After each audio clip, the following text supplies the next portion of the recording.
Καλησπέρα, παίρνω αυτή την μπλουζίτσα, θα σας κάνω και ένα story και είμαστε ok. Πώς? Θα κάνω ένα post στη σελίδα μου στο Instagram και θα πω ότι είναι από τα παιδικά ρούχα online. Πολύ ωραία. Θα πληρώσετε με κάρτα ή με μετρητά, είναι στα 20 ευρώ η μπλουζίτσα. Κοπελιά, δεν κατάλαβες. Δεν θα πληρώσω με χρήματα. Και με τι θα πληρώσετε? Με διαφήμιση, καλέ, είμαι γνωστή influencer. Εντάξει, οκ. Αν τη θέλετε όμως την μπλουζίτσα, θα πρέπει να πληρώσετε. Λοιπόν, πρέπει να στο εξηγήσω. Εγώ έχω στο Instagram πάνω από 1000 followers. Έτσι και δουν αυτό το μπλουζάκι, θα ψωνίζουν μόνο από τα παιδικά ρούχα online. Όχι, όχι, όχι. Δεν δουλεύει έτσι.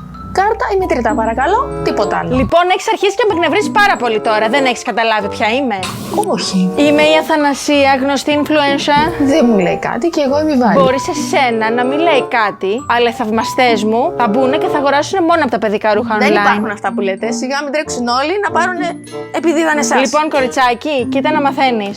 Γεια σας, fans! Μόλις ήρθα στα παιδικά ρούχα online να αγοράσω αυτό το μπλουζάκι. Hashtag παιδικά ρούχα online, hashtag ρομαντικούλη, hashtag Spiderman. Λοιπόν, αν τον μιλήσεις και πάρεις την μπλούζα, παίρνω την αστυνομία τώρα.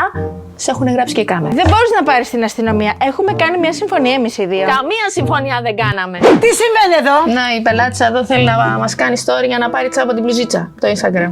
Πόσους followers Ξέρω εγώ πόσους είπε, 1000 κάτι. 1172. Πλάκα κάνεις. Και τι θέλει για δώρο? Να, εδώ, αυτή την μπλούζα. 1172 για μία μπλούζα. Ό,τι να είναι. Κοροϊδία. Γιωβάλια, πας καλά. Αυτή είναι φοβερή ευκαιρία, δεν την κλωτσάνε. 1172 followers για μια μπλουζίτσα. Δεν το πιστεύω αυτό που ζω. Καγκουρία. Τώρα που το σκέφτομαι, μάλλον δεν με συμφέρει. Να βάλουμε και ένα τζινάκι. Βάλε και αυτό το μπουφανάκι και κλείσαμε. Αθανασία, είσαι φοβερή. Σε ευχαριστούμε πολύ που δέχτηκες να προωθήσεις τα προϊόντα μας. Σε ευχαριστώ πολύ. Όχι εσένα. Καλά κατάλαβες τι έκανε. Άσε μας ρε Γιωβάλια, δεν το έχεις καθόλου με το marketing. Τι ζω, Θεέ μου. Γάμω την ατυχία μου.